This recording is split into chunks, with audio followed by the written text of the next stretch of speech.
All right, let's talk vouchers when it comes to schools and Pennsylvania students, a controversial concept for many.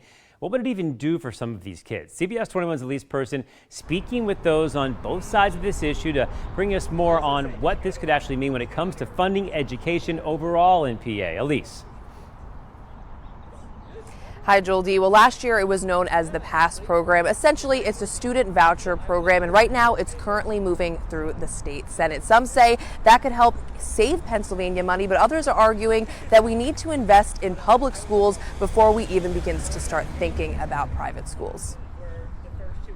The policy of education in a state should be primarily focused on meeting the individual needs of students. The idea of school vouchers sparking controversy once more as the budget deadline approaches. Lawmakers and Governor Shapiro need to fully and fairly fund our schools in compliance with the Constitution before they even consider talking about school vouchers. By creating a program that funds students who are switching from public schools to private schools and funding them at a rate that's often quite lower than the public school spending, each child who takes that opportunity represents a net savings. Senate Bill 795 was voted out of the Education Committee on Tuesday. The bill would allow students in public schools with low performance ratings to receive a scholarship to attend a private school. The program was formerly known as the Lifeline Scholarship Program, but that was vetoed last year by Governor Shapiro. It was brought back this year by Republican Senator Judy Ward, who says, quote, "Children trapped in schools that are failing them cannot wait any longer. They should not be destined to a poor education simply because of their zip code."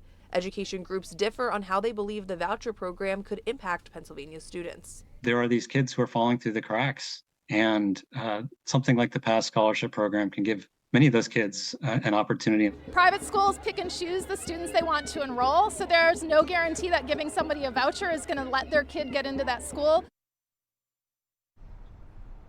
Now, I reached out to Senator Martin's office for what it would mean if this does pass for the budget as the deadline is upcoming. I also reached out to Governor Shapiro's office. He said previously he could support a program like this, but I also have not heard back from the governor's office. There's no date right now as to when this bill could be voted on in the Senate. And coming up tonight at 6, I'll be breaking down what people were rallying for today at the state capitol when it comes to funding public schools. All that, again, coming up at 6. But for now, I'll send it back to you in the studio.